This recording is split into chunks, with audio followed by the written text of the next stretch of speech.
17 દિવસમાં જ રસ્તા પર ખાડા પડી ગયા છે। સામાન્ય વરસાદમાં જ રસ્તો ધોવાતા લોકોમાં આક્રોશ છે।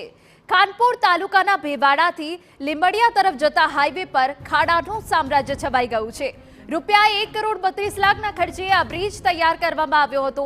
એક સાઈડ ધોવાતા ખાડા પડ્યા, જેને લઈ રોંગ સાઈડમાં વાહનો ચલાવવા મજબૂર બન્યા છે વાહન ચાલકો। સિંગલ સાઈડમાં વાહન ચલાવવાથી અકસ્માતનો ભય રહે છે। કોન્ટ્રાક્ટર દ્વારા કરાયેલા બોગસ કામના કારણે પ્રજાને હવે હાલાકી વેઠવાનો વારો આવ્યો છે। માર્ગ અને મકાન વિભાગની દેખરેખ પર કામ પર સવાલ ઉઠ્યા છે। માત્ર 17 દિવસ થયા એટલામાં તો આ દશા છે, તો શું દેખરેખ રાખવામાં આવી તે તપાસનો વિષય છે કે આખરે જ્યારે આ કોન્ટ્રાક્ટર કામ કરી રહ્યો હતો ત્યારે કેવી ગુણવત્તાનું કામ થયું છે કે માત્ર 17 દિવસમાં ખાડા પડી ગયા છે। એક સાઈડથી એટલે કે રોંગ સાઈડથી હવે વાહન ચાલકો પસાર થાય છે, જે એક જીવનો જોખમ જ છે, અને એક સાઈડથી પસાર થવામાં અકસ્માતનો ભય રહેલો છે। પારાવાર સ્થાનિકોને હાલાકી પડે છે। આ બ્રિજ, આ જે રસ્તો છે એટલા માટે પણ મહત્વપૂર્ણ છે, કારણ કે અહીંયાથી મોટા વાહનો છે, પછી જે નાના વાહનો છે અહીંયાથી અવર જવર કરે છે, એક માર્ગ છે, પરંતુ આ માર્ગની દશા આપણે જોઈ શકાય છે। ત્યારે અમારા સંવાદદાતા આશીષ ઠક્કર વધુ વિગતો આપી રહ્યા છે। આશીષ, 17 દિવસમાં તો દુર્દશા થઈ ગઈ છે આ રસ્તાની, શું કાર્યવાહી થઈ રહી છે? માત્ર 17 દિવસમાં નવા બનેલા બ્રિજના એક ભાગ નહીવત વરસાદ થયો છે અહીંયા જિલ્લામાં, છતાં પણ ધોવાઈ ગયો છે અને ઠેર ઠેર ખાડા પડ્યા છે। ખાનપુર તાલુકાના ભેવાડાથી લીંબડિયા તરફ જતા હાઈવે પર 1,32,00,000ના ખર્ચે આ બ્રિજ તૈયાર કરવામાં આવ્યો છે, જેને માત્ર 17 જ દિવસ થયા છે અને વરસાદ પણ એટલો બધો કંઈ ખાસ પડ્યો નથી, છતાં પણ આ દશા થઈ છે। ત્યારે જો વરસાદ વધુ પડતો તો આ બ્રિજની શું દશા થતી આપ સમજી શકો છો।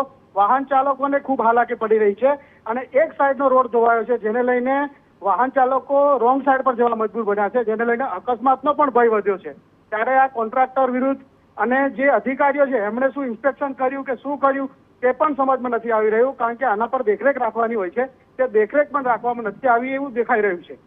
બિલકુલ, આભાર। તો અધિકારીઓ દ્વારા શું દેખરેખ રાખવામાં આવી તે એક સૌથી મોટો સવાલ અહીંયા થાય છે। 1,32,00,000ના ખર્ચે આ બ્રિજ તૈયાર થયો છે, પરંતુ આપ દ્રશ્યોમાં જો આ બ્રિજની સામાન્ય વરસાદમાં શું હાલત થઈ ગઈ છે। મહીસાગરમાં તો હજુ જોઈએ તેવો વરસાદ પડ્યો પણ નથી, અને એ પહેલા જ આજે 1,32,00,000ના ખર્ચે આજે બ્રિજ કરવામાં આવ્યો છે, તે 17 દિવસમાં બ્રિજની ખાના ખરાબી થઈ ગઈ છે। આ બ્રિજ પરથી મોટા વાહનો પણ પસાર થાય છે, રોંગ સાઈડથી હવે વાહન ચાલકો ત્યાંથી પસાર થાય છે બીજી તરફ, ત્યારે લોકોને અકસ્માતનો પણ ભય છે।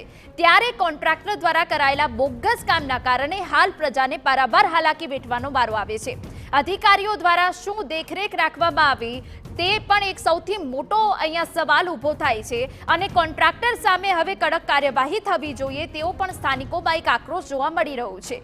ખાનપુર તાલુકાના ભેવાડાથી લીંબડિયા તરફ જતા હાઈવે પર ખાડા પડ્યા છે, અને એ પણ નાના મોટા નહીં, મસ્ત મોટા ખાડા પડ્યા છે, જેના કારણે ઘણી વખત અહીંયા વાહન ચાલકો પડી પણ જાય છે, તેવા ખાડા પડ્યા છે, અને એક સાઈડ ધોવાતા ખાડા પડ્યા, જેને લઈને હવે રોંગ સાઈડથી વાહન ચાલકો પસાર થાય છે, અને સિંગલ સાઈડમાં વાહન ચલાવવાથી અકસ્માતનો પણ ભય રહે છે। તો આ 17 દિવસ થયા છે હજુ આ બ્રિજને કે જ્યાં ખાડાનું સામ્રાજ્ય છે।